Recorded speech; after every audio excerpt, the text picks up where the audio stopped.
They've conquered the big screen. Now, get ready for the spin-off sure to send chills down your spine. It's Nico, Brian, Mike, and Destin in Don't Go Out There, the series. Welcome back, everybody, to DGOT, the series. We really appreciate y'all listening. We hope y'all have been enjoying these series reviews. I know we have. It's been a lot of fun. Just want to give a quick shout out to our website, don'tgoouthere.com. Everything about our podcast is on the website. All of our episodes and interviews, if you want to check those out. We've done some incredible interviews in the past. Go check them out there in a specific tab by themselves so you don't have to scroll through hundreds of episodes on Apple or Spotify, etc. We also have our store if you want to grab a shirt, a mouse pad, a hat, all that good stuff. We'd love to see your pictures, rep your favorite podcast. And Shan's Etsy page is also attached if you want to grab a tumbler. All of our social media links are on there as well. Facebook, Twitter, Instagram, YouTube, TikTok. Like us, subscribe us, follow us, all that good stuff. And the last thing I want to shout out on our website is our Patreon. We call it Blood Donors. We have the traditional monthly reoccurring kind. If you want to support us, help us pay the bills, as we say. Or if there's a movie you want us to review, that option is available as well. Just check out our website, don'tgoouthere.com. Also, if you haven't noticed, we've recently joined the Believe Network. So there's some ads on our program now. But if you want ad-free content, go check us out on Blood Donors. The ad-free episodes will be available there. We appreciate your support. We are concluding Dahmer tonight, episodes 9 and 10. I will just kick us off with my general thoughts. I thought both episodes were good, but we've kind of all spoken about this in the group chat. Got some issues with episode 9 specifically, just some hypocrisy showing from the creative team and the message they're portraying and what they actually did in real life. But, money does things to people. We'll just leave it at that. But overall, I think this is a really good season, production-wise. Evan Peters acts his ass off. This man is a legend. I hope he's had a good time taking a break since this show. I don't know of anything else he's been in. I've seen, where he's open to coming back for American Horror Story. I don't know if he's been in any more of the X-Men's movies. Mike, do you know? I don't know. I haven't been keeping up with the X-Men's movies. But anyway, back to Dahmer. I thought it was a good season. It's not perfect by any means, but it's a really well-made and well-acted show. And I'm glad that y'all joined me on this. And, it's been a good time. Brian, you want to go next? To be honest, it was a struggle to get through these. I feel like the season should have ended probably 2-3 episodes ago. I felt like you said episode 9 was just kind of filler. And for other reasons that, Nico touched on, I'll let you guys touch on. Episode 10 was fine, but a little too long for me. And but overall, I was just ready to move on from what I felt like could have been a 6 to 8 episode season max. But it was a good series, and it'll get a high score from me. Yeah, episode 8, I didn't know that you guys felt that way until we said it, but I think I was texting Brian, and I brought it up to him before it was brought up in the group chat. Like the hypocrisy, jumped out at me. So episode 8 was a really well-made episode, but it did damage my score for that. 9. I was looking at the wrong thing in my notes. 9. It just it was really well-made, but just the hypocrisy. I mean, they did the literal thing that they portrayed as evil in the show. Well, they portrayed multiple things as evil, but one of the things that they portrayed as being evil, they just like, hey, we're going to do it too. But overall, they're both really well made. The whole season is well made, well acted. Evan Peters great, but Richard Jenkins, of course, as I've said, star of the show. He's the man. I just think that this one, I kind of agree with you, Brian, to a certain extent. It was a little drawn out. I think that this would work better as like a 2 to 2.5 even hour long movie. Not everything has to be a series. Yep. I'm with you on your intro there, Nico. We kind of talked about it in the chat, and we're probably going to end up beating a dead horse here on this episode about episode 9. Very just hypocritical actions, in my opinion, from the creators and the showrunners here. They're making an episode kind of criticizing the fetishization of people like Dahmer while making a series fetishizing Jeffrey Dahmer. And I think you can't ignore that. It's staring you right in the face. And so I think every criticism that I've seen about it online is warranted when it comes to that. I have no problem with these kinds of shows being made. I have no problem with true crime stuff being made for entertainment. That's morally, that's just where I am on it. I don't like the fact that this group of people tried to criticize all these people, and then while also turning around and doing the exact same thing. So episode 9 is a little bit of a problem for me because they also didn't, they also didn't really make Dahmer look as bad as they could have. If you know the real story, Jeffrey Dahmer was a complete asshole prick in prison. Like, he fucked with people about the crimes that he committed repeatedly, over and over again. The guards, the people, like, he made, the human thumb joke, that's not even scratching the surface of how Dahmer was as an inmate. And we could talk about the religious aspect of episode 10 because I have some thoughts there too. When it comes to episode 10, I think it's better significantly as far as just a television episode. I think the John Wayne Gacy tie-in, I think I kind of hop back in on the end of Dustin's thing there. That made it feel very bloated to me. Like, I don't know why we had the Gacy tie-in, why he's there. I don't understand any of that creative freedom or liberty that they took there. But I think, not a bad ending to the series, but yeah. All right, Dustin, you got the scene by scene for episode 9. You want to kick us off whenever you're ready? Nope. All right. Real.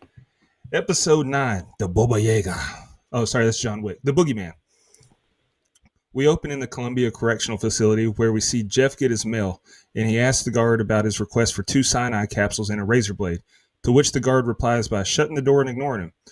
Jeff reads a letter from a girl and sees a page from a comic book about him, and the girl sent him $5. Lock her up too. Jeff traces his hand on a piece of paper and writes her a note. In the cafeteria, he eats alone and puts on a show about how his chicken leg looks like a human thumb, which draws the ire of his fellow inmates. We cut to Glenda, who's leaving her daughter's place and heading home. The place is still swarming with media, and her daughter says she can still smell it, but Glenda says Jeff had taken enough from this world. He's not taking her home too. We then see Jeff in his cell opening more fan mail filled with more money. He gives money to a guard for a tape player and a tape of whale sounds, which annoys everyone else. A guard confiscates it, and we cut to Tony's mom, who checks her mailbox and finds a severely insensitive piece of mail. A lunatic mailed her a copy of Jeff's comic book and wants her to autograph it. She sees a vision of Jeff across the street and then consults an attorney about suing the comic publisher. The attorney tells her about Lionel's book and says that's who they should sue. She says it doesn't feel right, but reluctantly nods.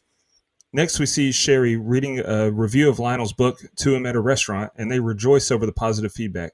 Back in prison, Jeff is mopping when he gets distracted by Lionel being interviewed on TV. What do you guys think of the open? All right, so first of all, how did the money not get confiscated in the mail? I thought they went through mail, and I thought that wasn't allowed. I don't know. Seems like an odd kind of thing for the show to take liberties on, but okay. And listen, I try not to kink shame. I know there's a lot of overlap with true crime and horror movies, but being interested in true crime, I think, is very different than this to me. And I think this is kind of fucked up. Like, idolizing true serial killers, buying their memorabilia, their game-worn murder jerseys, or writing to them, shit like that. I don't know. It's just, I don't get that personally. And I know, trust me, I know that there's a market for that sort of stuff, but y'all need Jesus. The dude who tells Dahmer that he's fucked up after his little stunt with the chicken bone, the ketchup in the mess hall, that's Garver, right? Like, I know Furley Mack plays him in the next one, but I couldn't tell, and I didn't rewind it and go back, but that's him that makes that comment to him, right? Yeah, I believe so. Yeah. Okay. All right.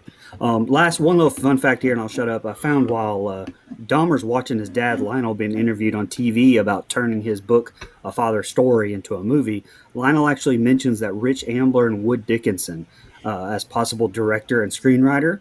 Well, that duo was responsible for the movie Raising Jeffrey Dahmer that came out in 2006. So Rusty Sneary actually plays Dahmer in that one. Yeah, so like I mentioned in my open there, just a lot of problems with episode 9. And then I thought episode 10 was good, right? Again, it's hard to say this show is good overall just because, the content in it is well produced, but I wouldn't say the subject matter is something that I'm happy to have happened. So, very kind of a weird line you got to tiptoe there when you're complimentary. But I do think, again, everything is well acted, everything is well made. I just think episode 9 was a problem for sure.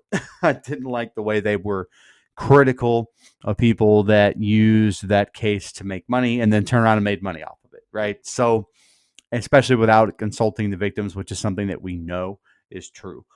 So anyway, I'll go ahead and start. Now, look, like I mentioned, they downplayed the jokes that Dahmer made in real life here. He made jokes like that cyanide one all the time. And I just want to be clear. He was not a misunderstood guy. He was a fucking prick, especially in prison. He had a lot of people that did not like him here, and that fan mail that he's opening there or reading, he bragged about a lot of that. I thought it was, I'm sorry, objectively hilarious that this man did the turkey hand trace. I thought that made me giggle. I couldn't help it. His bragging of my fans do, man, fuck you. Fuck Jeffrey Dahmer, by the way. Just the obligatory every episode spiel there. All those black guys at the table should have beat his fucking ass. That's all I'm going to say about that.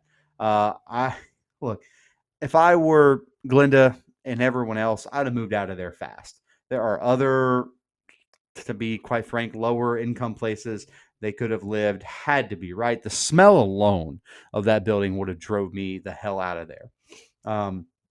The fact that Dahmer needed whale sounds to sleep, I don't think that's true. I think he just liked to fucking bother people, is something that I did not fact check. So I do apologize there. Yeah, so death is almost too easy of a punishment for this fuck. Fuck his well noises machine. Fuck all this, man. All right, I'll get off my soapbox there. But what would make someone want to send this, whatever this is, to a surviving family member, man? That's just sick in the head. Asking for an autograph, I mean, again, they're making good points, but they're the wrong people to be, right message, wrong messenger, right? I think that's what I would say about that. And again, I see both sides here because this woman is reluctant to sue Lionel and the family, right? And again, she's a human being. She has compassion and understanding that his family are victims as well. But he doesn't deserve to profit off of this story. And I do stand on that. I just think that's a just punishment for him, whether he did anything technically or not. I feel like that's pretty reasonable to ask, is to not make money off of your book.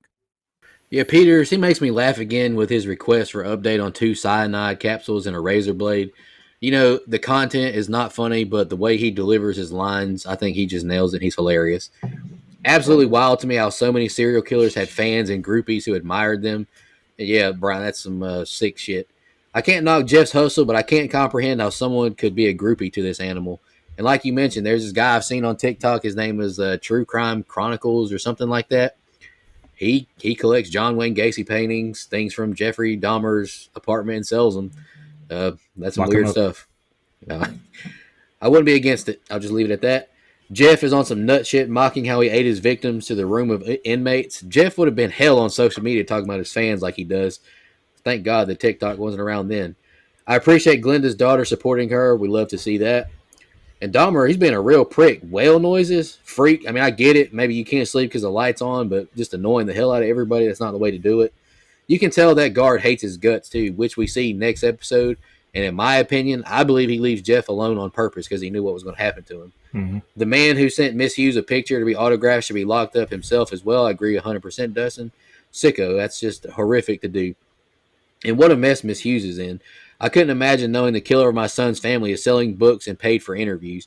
It wouldn't bring my son back, but I'm absolutely going to be suing and going after them in court. And that's the last thing I got. Evan continues to give an incredible performance, but this has been quite the episode to start. Lionel and Sherry are in an attorney's office asking why they have to share profits from the book. It hasn't made any yet, but if it does, the judge says the money is to go to the families of the victims. Oh, and Jeff's 25 cents an hour will be going to the victims' families too. We cut to Conorac's family having a dinner get-together when Conorac's dad gets a hateful phone call telling him to go back to where he came from. Then we see Somsak waking up tied to the bed, and Jeff standing over him telling him he just wants to take some photographs, and then to follow him. and he sees his dad making a boat, saying they've got to get out of here. He goes to the basement where he sees Jeff drill into his brother's head and then wakes up from this horrible nightmare. He goes to get a glass of water and sees his mom cutting Conorak out of family photos because they don't even talk about him or what happened. We cut to a ceremony where the 2 cops who got off easy are getting honored, and we cut back and forth between that and Glinda being honored in a much more pathetic-looking gathering. It shows their priority in corruption. Glinda says she'll accept the award on one condition, that they do better. Next, we see Conorak's dad talking to an attorney who says they're suing the city for $10 million for the families of victims. We cut back and forth between Conorak's family and Glinda, and it does a good job showing how somber and hollow lives left in Jeffrey's trail are, as Glinda can still hear the struggles through the wall in her sleep. She heads downstairs to join her neighbors, who are gathered in the lobby of the building to get some rest. We see Conorak's dad, who gets another hateful and racist phone call, berating him for suing for $10 million. The next morning, Glinda's landlord wakes the tenants up in the lobby to tell them that they can't sleep there anymore.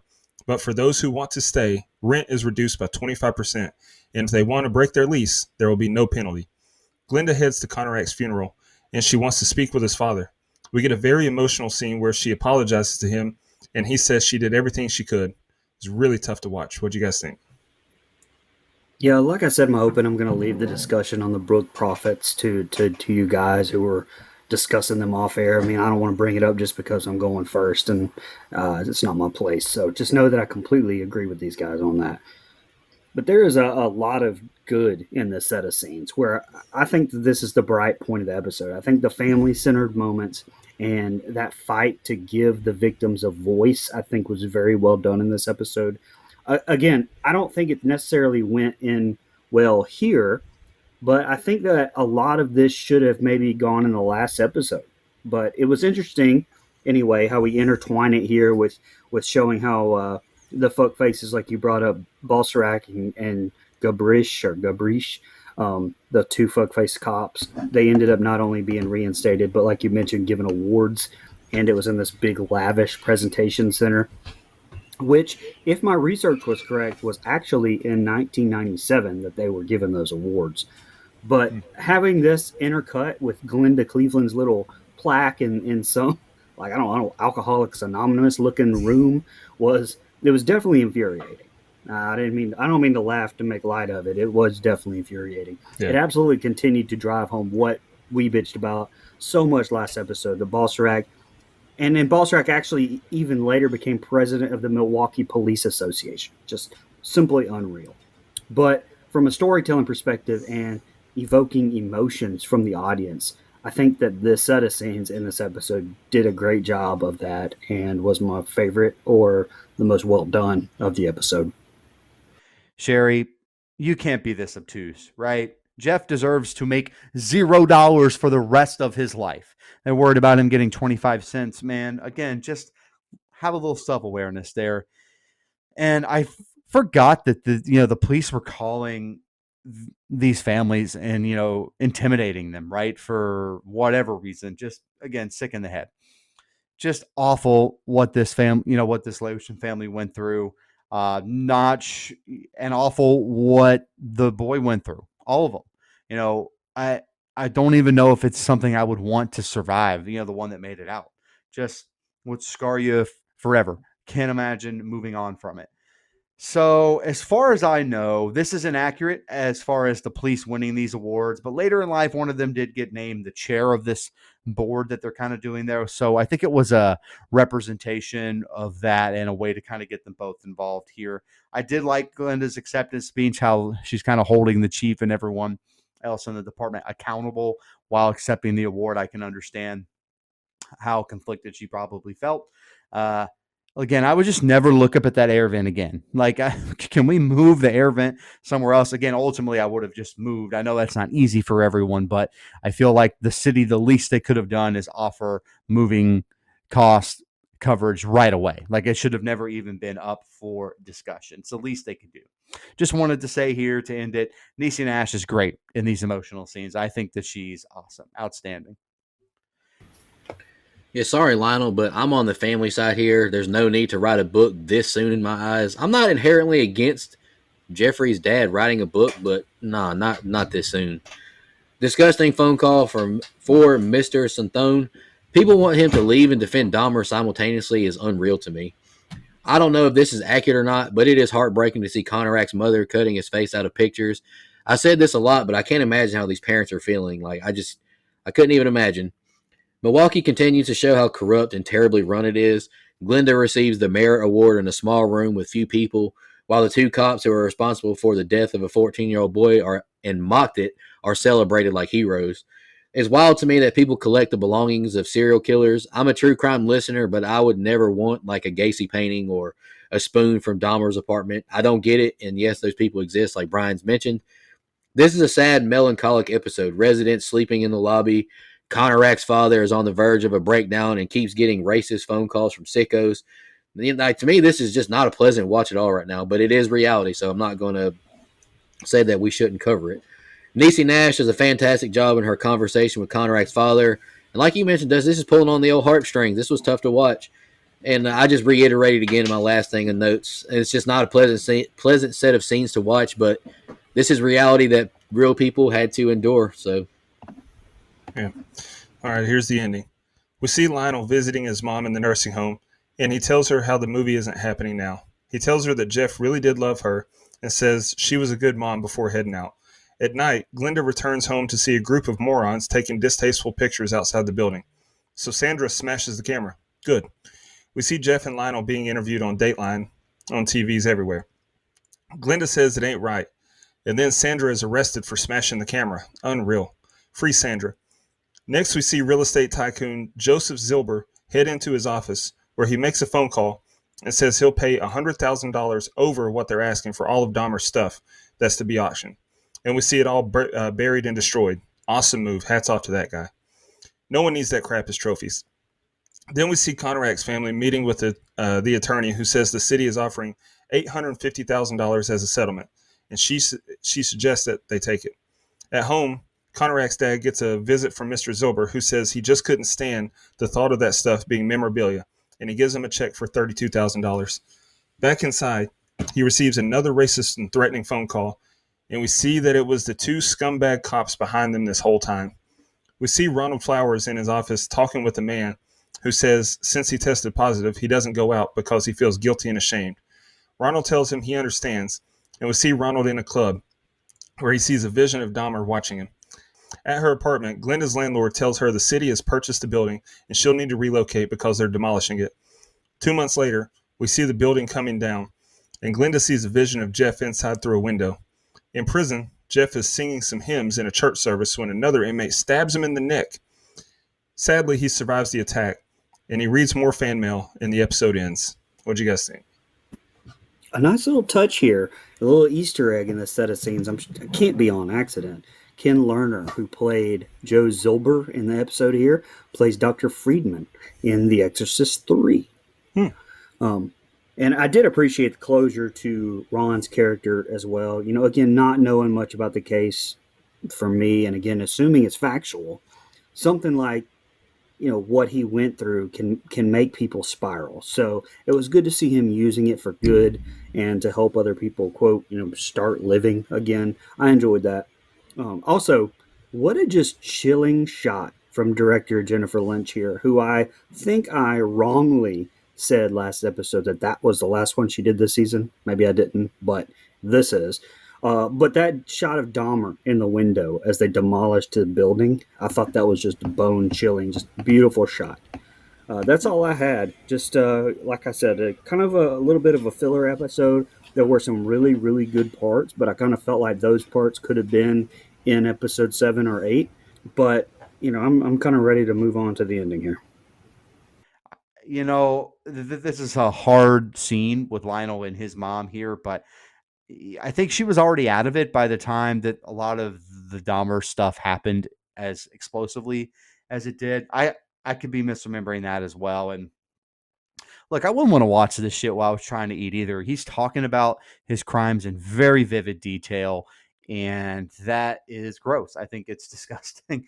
And again, I understand giving him the airtime. I have a morbid curiosity myself with these cases. And so when I look introspectively at this kind of stuff, I have a hard time, right? Because again, you don't want to be exploitative and you want to take victims into account, but learning about it is interesting, for lack of a better term. And I don't think you can just shy away from all the dark, terrible things in life. That's not a good way to live. I have a curious mind and I want to know, but I get the other side.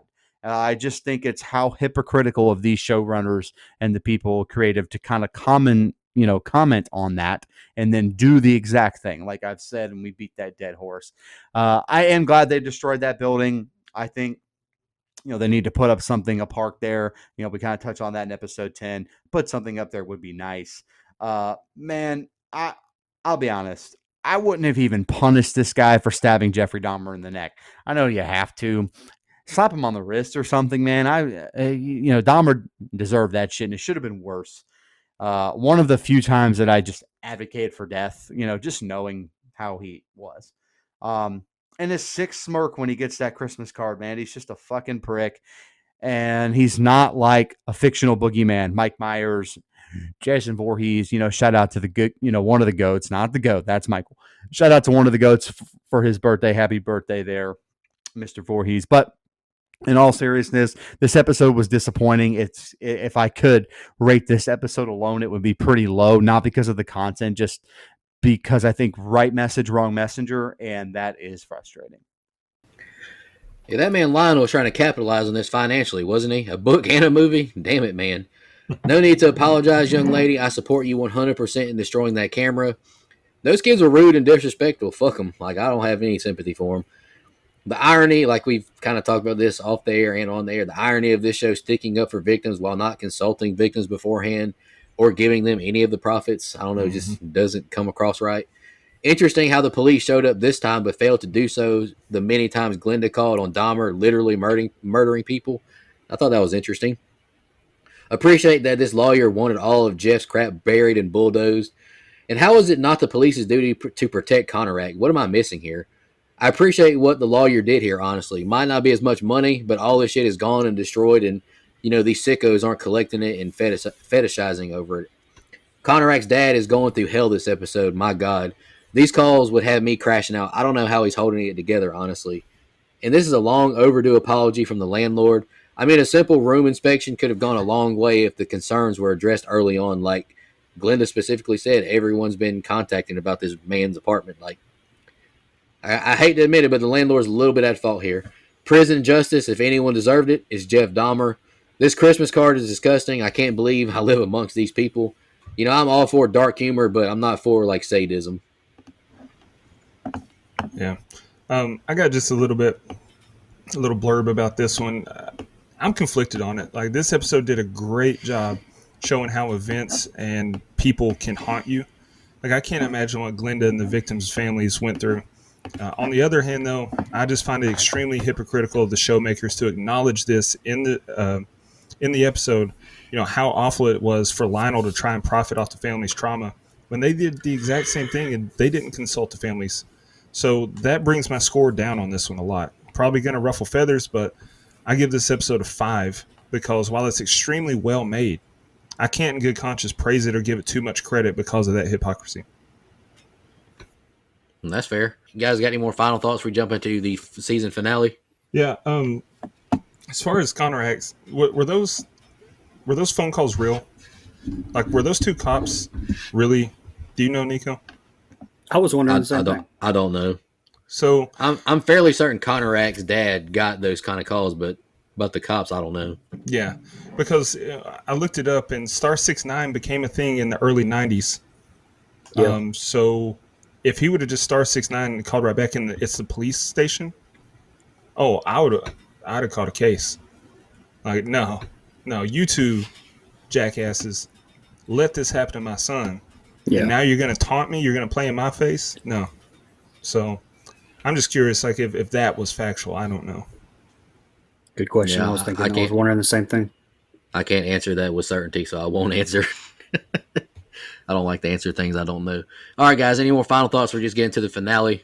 Mm-hmm. The finale is called Dahmer, God of Forgiveness, God of Vengeance.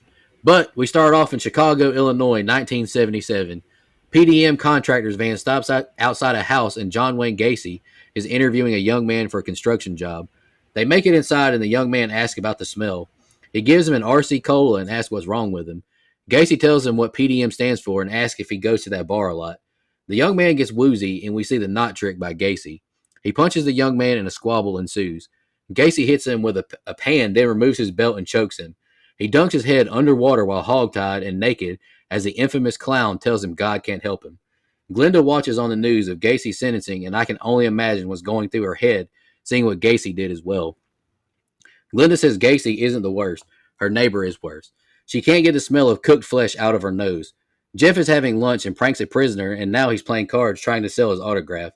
Jeff flexes he's getting out the cell, and we see another prisoner watching Jeff. Said prisoner confronts Jeff at the table, tired of his disrespect. He says Dahmer has no remorse for his sins, and the guard pulls Mr. Scarver away. Scarver is in the library wanting to know what Dahmer did to get in prison. He has to convince the librarian to let him read restricted material, and he's disgusted seeing what Dahmer did. Dahmer is cleaning up and goes to the TV as we hear John Wayne Gacy speaking. Gacy speaks at being at peace with Christ after finding Catholicism. Jeff meets with a priest and asks to speak to him. He asks why there are so many serial killers like him. Priest names all various reasons why, and Dahmer asks if people can be evil. He tells Priest he went to Halloween as the devil, made an altar for it. Always like the bad guys more in Star Wars. Jeff tells him he's different than Gacy. I admitted to all of it while Gacy denies it. Jeff asks if God forgives Gacy for all he's done. Jeff said he doesn't think he deserves God's forgiveness. He tells him of Christ on the cross and the two criminals with him. Brian, that's the opening set of scenes. What do you think? Okay, so director Paris Barkley is back for this one. He did episode 6, that silenced episode. And I did scene by scene on that, so I don't know if this was discussed or not. I can't remember, but he was back for this one. And the dude actually did 44 episodes of NYPD Blue and Sons of Anarchy. So the dude's fantastic. Great pick for the director of this one. And honestly, at first, I wasn't sure if I wasn't watching one of those shows the way that this opened up here. Dustin and I talked about this a little off air, and he said it before I even watched it, thankfully, or I would have been like, what the fuck am I even watching here? I mean, even when I saw the painting on the mantle and was like, is this Gacy? I still would have been like, is this the right show? But by the way, Dominic Burgess, who plays Gacy here, also played a mentally fucked up character called Psycho Pete, and It's Always Sunny in Philadelphia. Great show. But this talk with the priest here at the end of the set of scenes, it kind of pissed me off a little bit, rubbed me the wrong way, because again, I don't know what's real and what wasn't. But Dahmer sits there and tells him that he went as the devil as a kid, built an altar to Satan, and then planned on building a life-size altar to Satan with the body parts from his victims. And the show just kind of ignores that. And then they laugh and talk about the bad guys in Star Wars. So why are we not talking about that? Why are we not exploring that more? I wanted to find out, so I kind of went looking for that particularly. Apparently, the minister, Roy Ratcliffe, wrote a book about meeting with Dahmer and, even baptizing him in 94, but said that he never claimed to worship Satan or build an altar. Ratcliffe said, quote, he was interested in discussing whether his sins were forgivable or if he was bound for hell. He wondered if he was beyond redemption, Ratcliffe recalled. I don't know. It's just, I thought that was interesting, and I kind of wish the show would have leaned into that a little bit more. I guess I've just gotten frustrated over the course of the show with the liberties taken or, the dramatization of certain things when maybe, I guess I wanted more of a documentary in the style of a show. So I don't know. That's just me, though. I don't know if I needed this John Wayne Gacy scene here, man. Like, I know his place in serial killer lore, but I don't know. It felt out of place to me. So, and so did his ties in the episode in general. Like, I understand there was kind of this back and forth at the time in the 90s, this tit for tat with these two, because they were kind of happening, as far as Gacy's execution and him kind of giving interviews and Dahmer's, sentencing and his interviews were all kind of happening around the same time. And so I understand the tie, but I don't understand the tie for this show, why it was important. Now, I think ultimately it's to pay off with the fact that his execution and Dahmer's baptism was happening at the same time. And I'll touch on that here in a second. I just don't understand why these girls are sending him pics in prison. He's clearly gay. The man is clearly a homosexual. So don't understand that. Again, I am just glad that someone finally told him about his bullshit. I hate the eye for an eye for a lot of things, but not everything. And this is one of those. Like, I have a smirk knowing what's coming from this large man. Anyway, that's pause. That's a pause-worthy moment for sure. Sorry, dark humor. Can't help it. And again, I am glad this woman let this unhinged man read this bullshit. Let's go. Let's get his reasonings for being in prison found out here. I love that. And I think this show did a interesting, for lack of a better term, job of covering this idea of who can be saved, who can't be saved. Is it possible to save everyone? These kinds of very nuanced topics, even within Christianity and different sects. Like, there's a lot of stuff there for sure. It's very nuanced, and I don't feel comfortable getting into it on this show. But again, I think they did the best they could, kind of covering that topic and showing all sides. Again, more Dahmer backstory that is just supposed to humanize him, I think, a little bit, when it comes to him, finding God again. Man, like, I know he did that, but I don't know, just not a massive fan of how that one was done. The first thing that popped in my mind was, "This ain't a hog tie, people. I don't know how to hog tie. Why would I hog tie?" Sorry, I've been holding that in.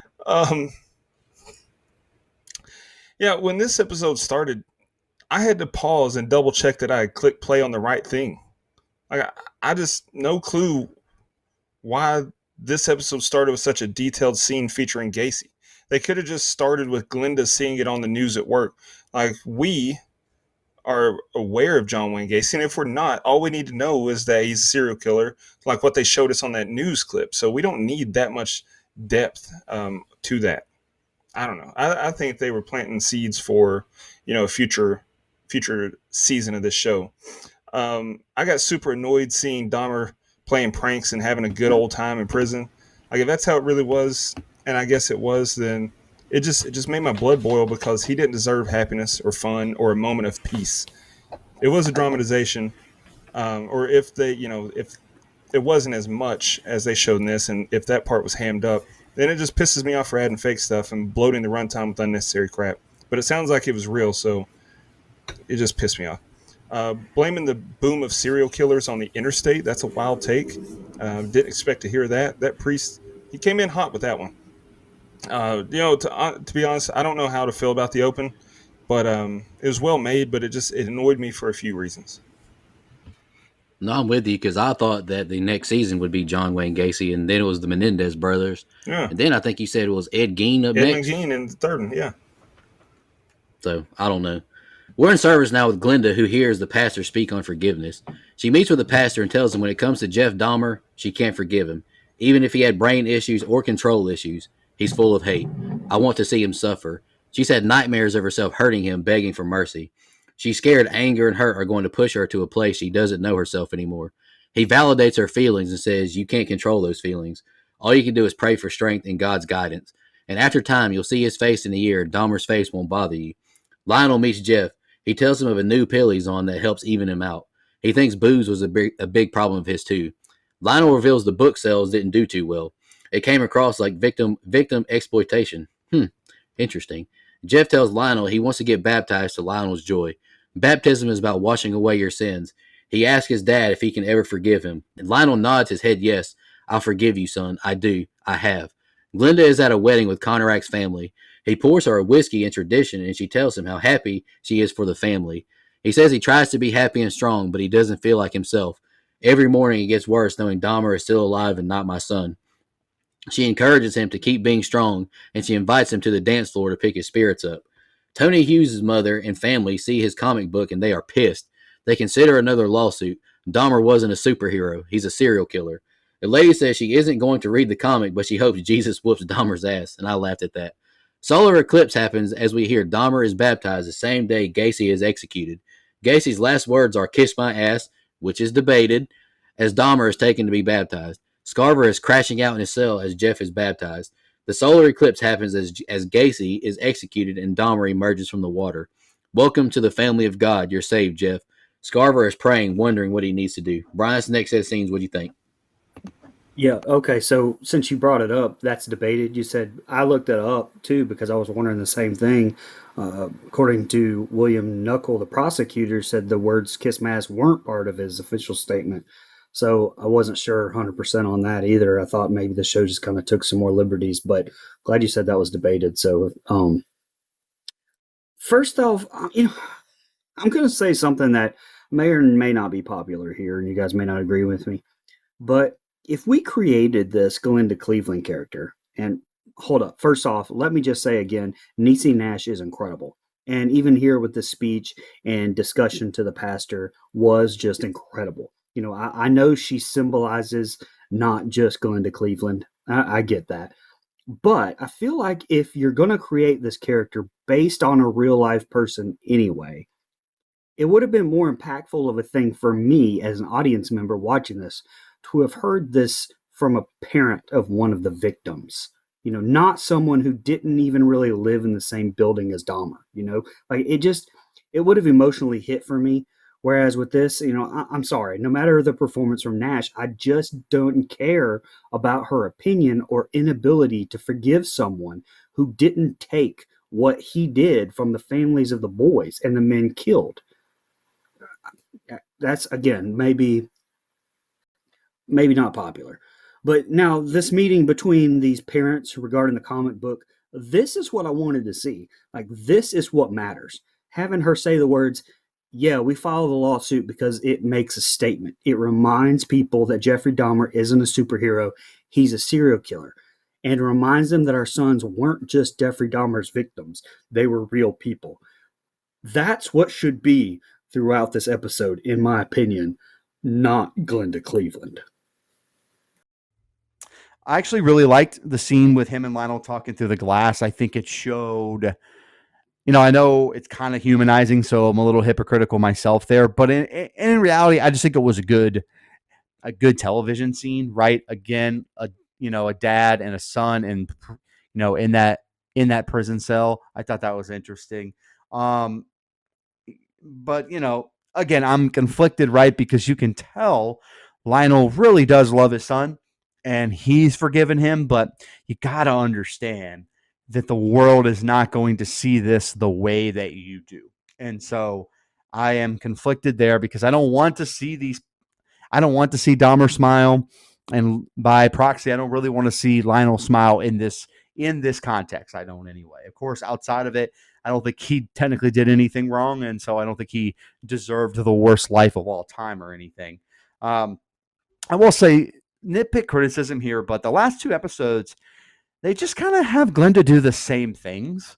Like they're like I know it's not supposed to be a show that like evolves the character, but she's kind of doing the same stuff. Like she's having PTSD, she's struggling with this stuff, and I I don't know. Like I feel like some of this probably could have been cut back just a smidge and maybe highlighted some of the other real victims instead of giving. Even though Niecy Nash is great, I feel like we could have given more screen time to some of the other victims. And this this scene where they got back and forth between John Wayne Gacy and his baptism and Dahmer or his execution and then Dahmer's baptism, I thought was well done television. Again, horrifying that all this stuff was allowed to take place, but yeah, I think that is yep. I was uncomfortable with the idea, honestly, that even a pastor like him would want to save someone like Dahmer, right? Like I don't know, like again, I don't really want to get into it too deep, I guess, but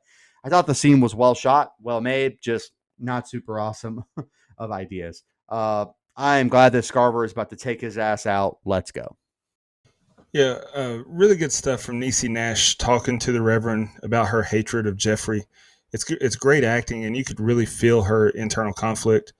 Because I feel some of that internal conflict in my own way. Like learning that Dahmer supposedly found Christ was just, I don't know.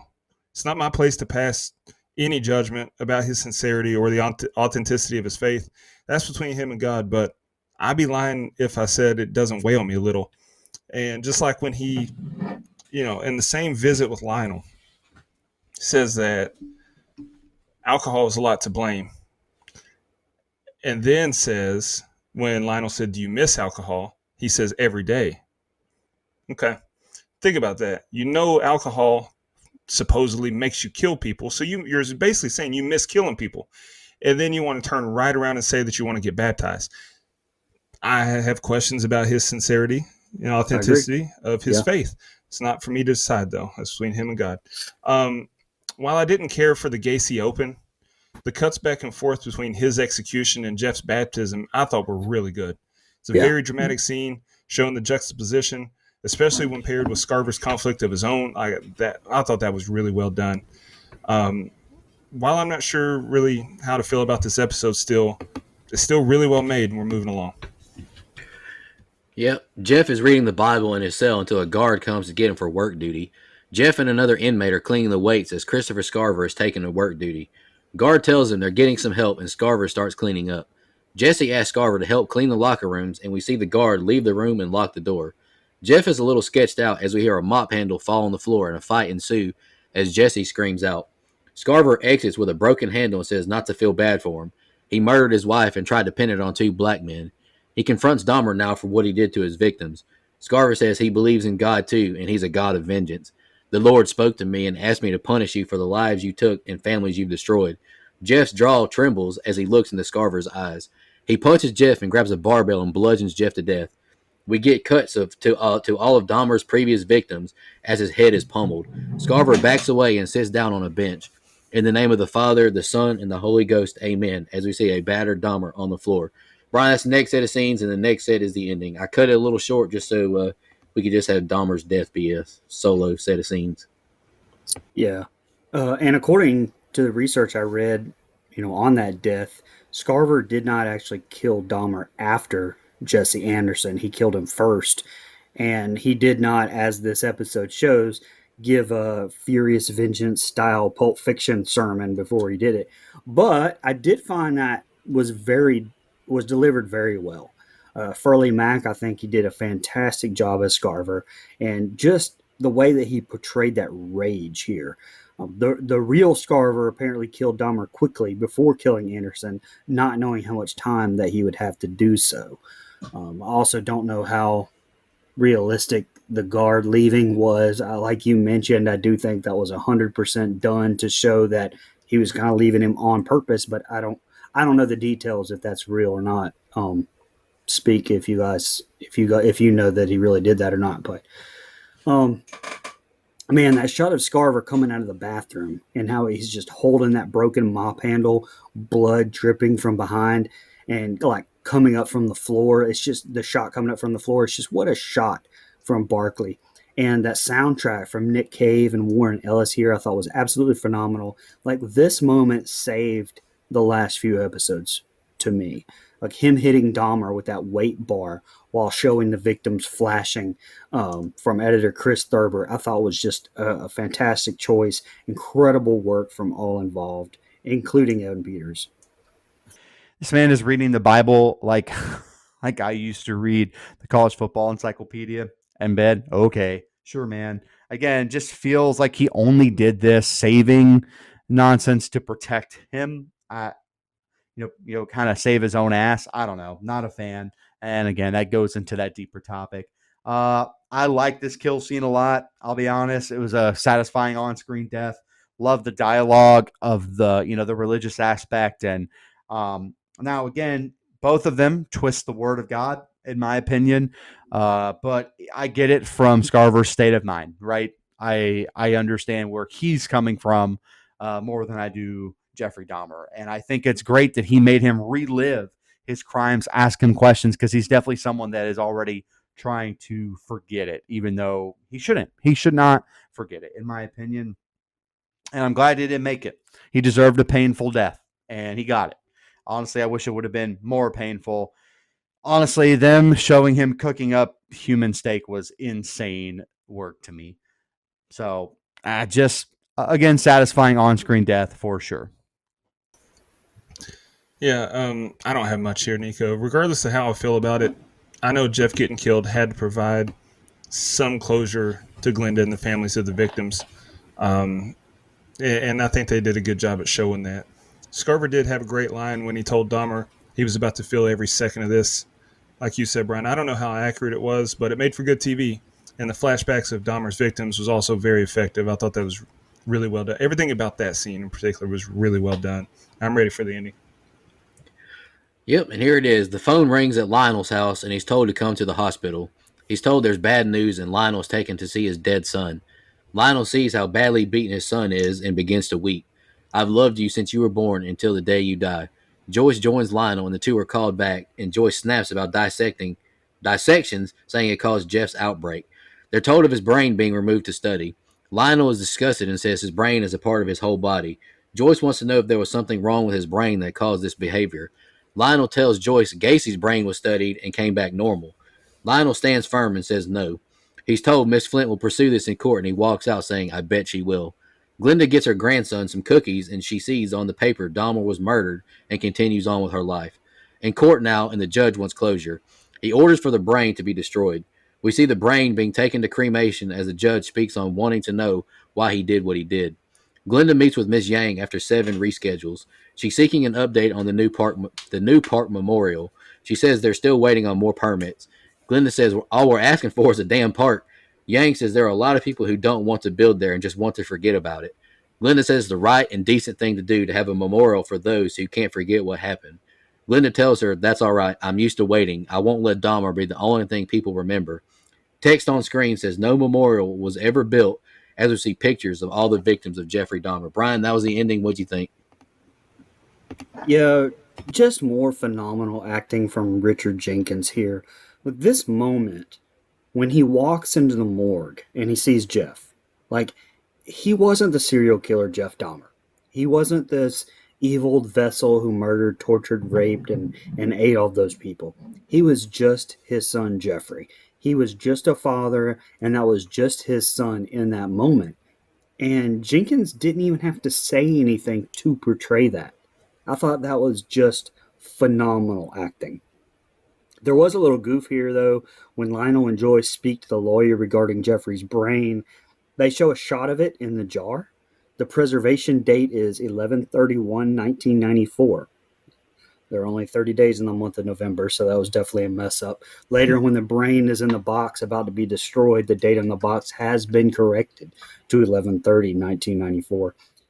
To me, that should have been the end of the show. I think that, coupled with the text and the pictures at the very end of the credits, right before the credits roll, would have been more powerful than any of the Glenda Cleveland stuff. Just my opinion. I'm not, if you can't tell, the biggest fan of the way that they portray Glenda Cleveland in the show.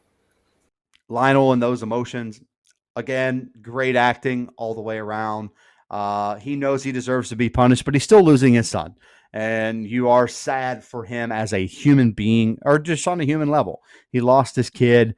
He clearly loved his kid, and it is sad on one front, but it's just sad all around. The whole story is just sad, man. The priest looking sad, even, right? Again, I have some conflicted feelings about that, I guess. But I don't know. I would have no issue with these people looking at his brain, and I don't know why Lionel was so against it, and I don't know why the judge ruled against it. I will say we get into more Lionel and Joyce petty bullshit that I just think is fine for some of the earlier episodes, but we're just a little too late here, and I don't even know if this is real, what's truth, what's fiction when it comes to this stuff. I don't know. I felt like we could have left out some of the we're divorced now drama, even with all the other stuff that they could argue over for sure. I understand, but just don't really know if that's was necessary. And the courtroom scene I thought was really well done. Apparently this was pretty accurate, I guess. Yeah. So last thing I have here is build the memorial for these victims. This is so deserved to me. I mean, they definitely deserve that time. Look, all in all, I think this is a well-made and produced series. Like, I can't express that enough. Like, as far as captivating television, they set out to do that, I'm assuming, and they did a really good job of it. Episode 9 really lost it for me, and I kind of forgot. And maybe because we were binging it when I watched it last time, it just like didn't hit the same this time. It pissed me off. It rubbed me the wrong way. And I didn't like the hypocrisy of that. And I'm not the only one that called that out. A lot of people on this show did here, and then a lot of people outside of our show have also. Yeah, I know I've criticized Lionel's parenting a lot throughout the series, and rightfully so. But man, he went through it. From finding out the horrible things his son did to now learning that Jeff had been killed and seeing his face bashed in. That's rough. And Richard Jenkins, once again, delivered a great performance, like you said, Brian. I like the scene with Glenda at the grocery store. This speaks to, what I said earlier. She saw Jeff's, the news about Jeff on the magazine, the newspaper, just moved on. That's that closure that I was talking about. I'm also glad that even though she seems to have found some closure, she didn't stop fighting for the memories of the victims. So I agree.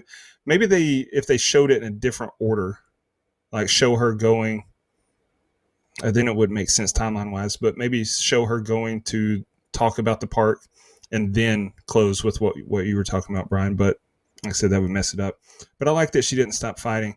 And, it was a good touch by the showmakers to show the real pictures of the real victims for all their flaws and all the things that they did that were morally questionable in making this show. That was a good call. That was the right thing to do. Oh, yeah. And this was a conflicting finale or a couple episodes, but it did give us some closure. It's really well made again. I gave this episode an 8.5. Yeah, and I know they're going to keep making these monsters series, and I hate to admit this, but John Wayne Gacy is the most interesting true crime killer to me. Like, just learning more about him and the way he ticks. Like, I was hoping that he was the next up. Then it was the Menendez, but I was like, okay. I got to disagree with you as far as who's the most interesting one. Jack the Ripper never got caught, baby. I don't know much about Jack the Ripper, but there's a lot of weird stuff with the John Wayne Gacy case. For sure. I don't even know if you could do 10 episodes. It might have to be 12 if you really want to deep dive in. Like, if you don't dedicate episodes to just one victim, and I'm not saying that you shouldn't or whatever, but I'm just saying if you want to deep dive into his life, it's going to be a lot of episodes. But we're not talking about Gacy, talking about Dahmer, the series. I'll just go ahead and give my rating, Brian, then you can go. This was my pick. I really enjoyed rewatching the series. I forgot how great Richard Jenkins was, so shout out to Richard Jenkins. Man stood out for sure. I definitely had new eyes seeing Molly Ringwald, the worst person in the world, besides Jeffrey Dahmer. I'm just kidding. I thought it was a really well-made show. I had my qualms with it. The artistic liberties they chose, the victim portrayal in some of it, and just the things I just didn't agree with. But I gave the show a 9. I think it's really well made, but I had to dock it for just mostly for that blatant hypocrisy in episode 9. Like, that was that's egregious, like Stephen A would say. Yeah. I thought it was very well done. Although I touched on how drawn out it felt, especially towards the end, the inconsistencies with the story versus the real thing. I'm fine with that usually, but the way that this was presented, things like the liberties it took with Glenda Cleveland and devoting an entire episode to her where it wasn't even fully factual, kind of rubbed me the wrong way. You guys talked about the hypocrisy in episode 9 here. I told you at the start of this I wasn't going to call the show out if it tried to glorify, or I was going to call the show out if it tried to glorify or place blame on the Dahmer. I do felt like it slid into that territory towards the end of, I can't remember if it was 7 or 8, but our last recording anyway. But it definitely brought it down from the very high score that I was going to give it after, say, 5 or 6 episodes. Now, the performances from the actors, the quality of everything else, movie-making wise on this, I thought was top-notch. I settled on a flat 7 from me. Okay. Again, it's hard to rate a series like this because the crimes are so horrific. I would rate that a negative 7,845. But I would rate Dahmer the series on Netflix an 8 because I think it's well made. There's a couple episodes in the middle I know I wasn't on for that I think are, a little boring in a way, but not because we got to know the victim. Some of the stuff with Dahmer's backstory I wasn't a fan of. I just did not care. But I think what's good is really, really good, and it is an interesting topic that I'm not going to shy away from, that I'm interested in. So I am glad we got to cover it. We hadn't covered anything like this, and I thought that was a really good reason to go ahead and pick it. So appreciate you picking it, Nico. So, bear with me. All right, yeah. If you do my average for all the episodes I've been scoring individually, I came out at an 8.3. That episode 9 really drug it down for me. I mean, giving it a 5 hurt the score more, but it was deserved. I mean, they can't, to quote Jesse Pinkman, you can't keep getting away with this. As far as our composite as a show, because Mike gave it an 8, that gives us an 8.075.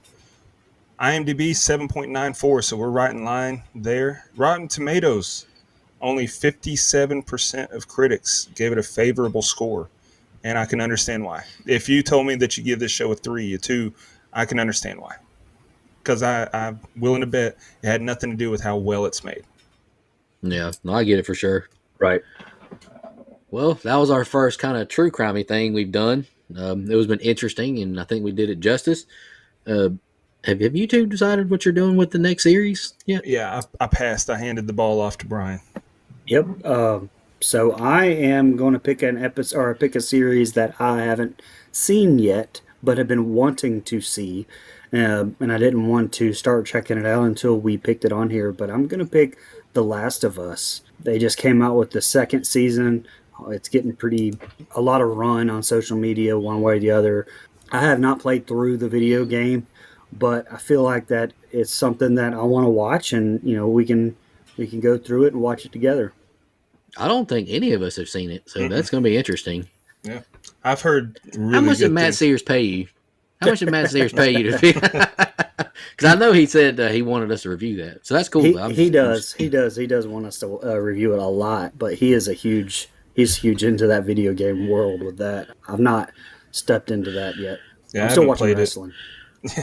I haven't played it, but I've heard a lot of phenomenal things about season 1. Season 2, on the other hand, not so much, Right. but season 1 for sure. I think I'm probably going to purge them both whenever I finally get around to it. But Nah, not you. Hey, we appreciate everyone tuning into DGOT the series. We're going to be continuing that in a couple weeks. We're doing 2 film reviews next week, but the next series we're taking on is The Last of Us season 1. Appreciate y'all tuning in. Thank you so much, everybody. I'll see you next week. And in the meantime, take care of yourself. Just want to remind everybody,